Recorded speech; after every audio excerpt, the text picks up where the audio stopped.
खातिर बदनाम हो गई जानल गाँव जवार। तोरा खातिर बदनाम हो गई जानल गाँव जवार। लाठी भाला कुछ चोली भले हो जाई मार। जनुरवा दौड़ के छोड़ब आ मंगिया भर के छोड़ब। जनुरवा दौड़ के छोड़ब आ मंगिया भर के छोड़ब। तोरा खातिर बदनाम हो गई जानल गाँव जवार। तोरा खातिर बदनाम हो गई जानल गाँव जवार। लाठी भाला कुछ चोली भले हो जाई मार। जनुरवा दौड़ के छोड़ब आ मंगिया भर के छोड़ब।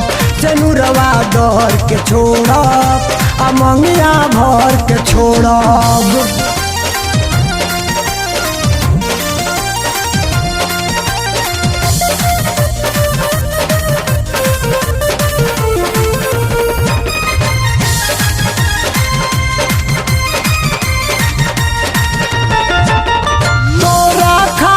निसवा हम घरवा से खद रहीनी।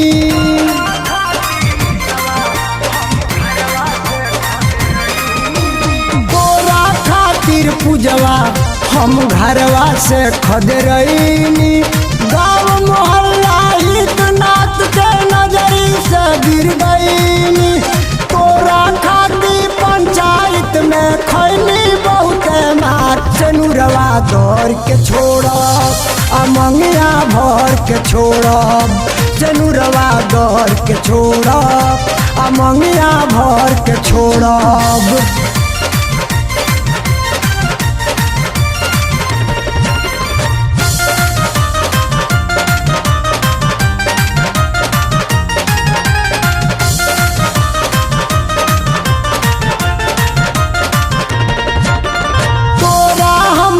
बीच में अब आई न दूसर के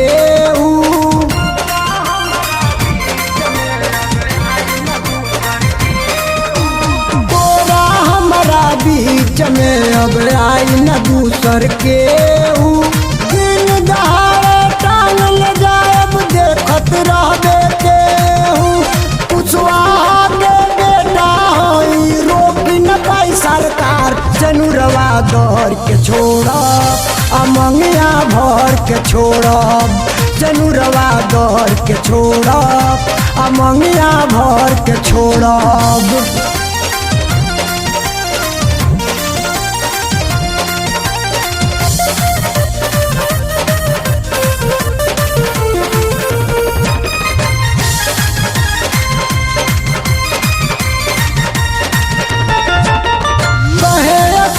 देहाती अब बाज गइल बा ढोल रे।